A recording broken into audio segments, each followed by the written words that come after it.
But anyway, just to share a few comments this morning about 9/11, one of the things that I try to do in my own personal life is let everything serve me.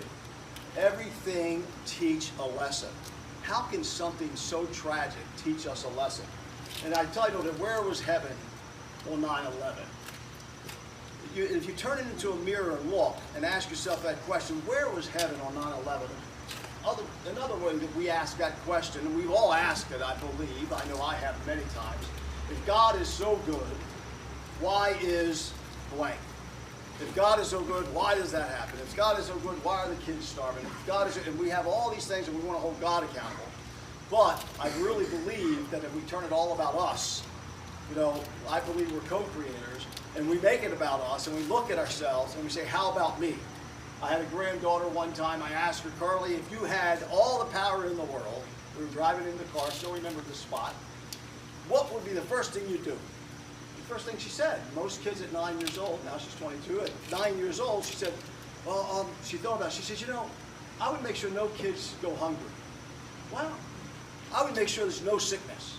So I asked her, I said, Carly, if you're 9 years old, and you would do that immediately if you had all power, why does God not do that for us?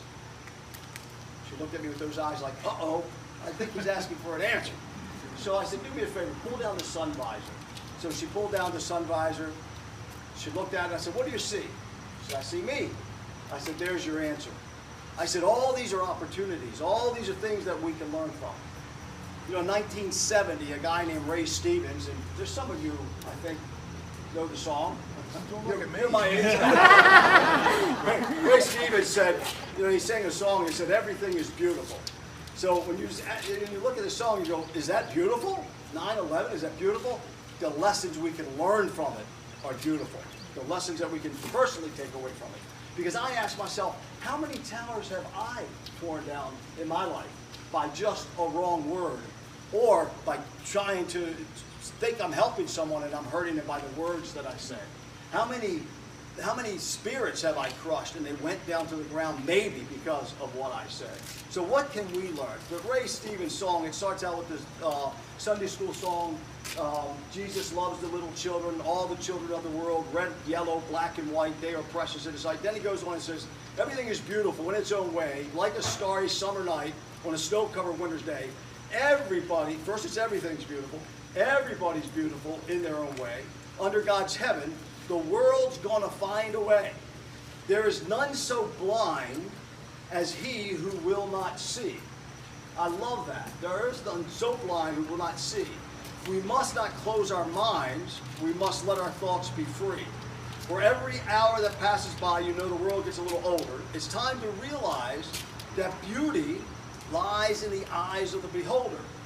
Under God's heaven, the world's going to find a way. We shouldn't care about the length of his hair or the color of his skin. Don't worry about what shows from without, but the love that lies within. We're going to get it all together now, and everything's going to work out fine. Just take a little time to look on the good side, my friend, and straighten it out in your own mind. Everything is beautiful. Everybody's beautiful. Under God's heaven, the world's going to find a way. Where was heaven?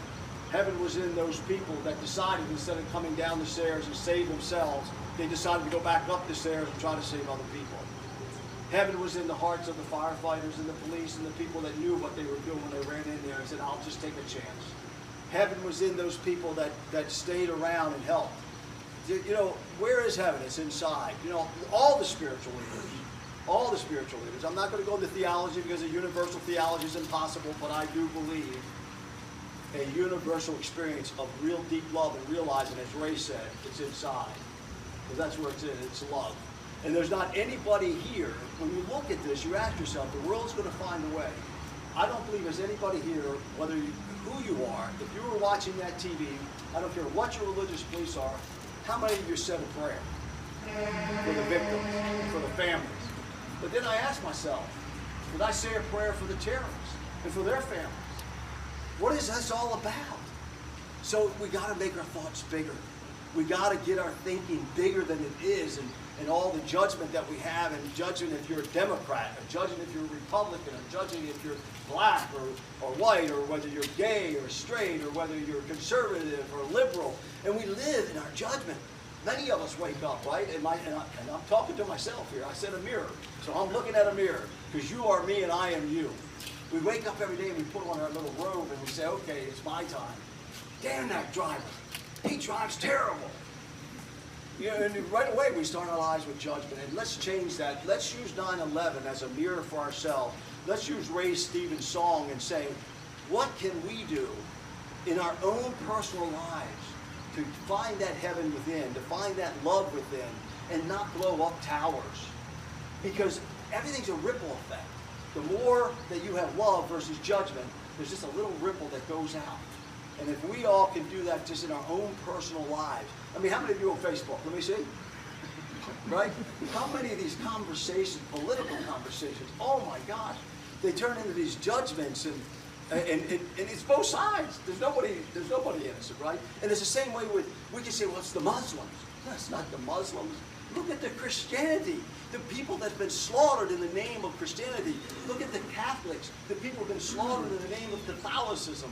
And every religion that what we've done, it's all a matter of a spiritual thinking that's different in our own heads. So I encourage you, play Ray Stevens' song. I play for my grandkids all the time. I play it all the time. And just listen to that word and ask yourself, am I blowing up towers? Let this be a mirror for us. The other place where heaven was, I was there at 9/11 about 60 days after it happened. And I went through and I walked the man-made bridges that they put over it. Oh my gosh, you couldn't go through there without crying. I mean, if anyone went there without crying, there's something really wrong. And I went back after it was all finished, just a few years ago. There's another heaven, the creativity, because either we're creators or we're miscreated. The terrorists that day were miscreating. The people who were rescuing were creating. The people who have gone back and rebuilt those towers, they're creating. So what are we doing? Let it be a mirror in our lives. So I say 9/11, yes, it's sad, we have to think about it. But we also have to learn from it and let it be a mirror. None of us are guiltless. None of us. None of us. And I always encourage people to think, the land that we're standing on was stolen land. It was stolen by your relatives. It was stolen by the Indians. Right? Think about that. It's bigger than us. And so none of us are, we can't judge. So I encourage you, let this be a day of positive thinking. Take Ray Stevens' song, play it in the car on the way back, on YouTube or something. And I encourage you, let this be a day of inspiration and thoughts of love and forgiveness. Thank you for coming out this morning. I appreciate it.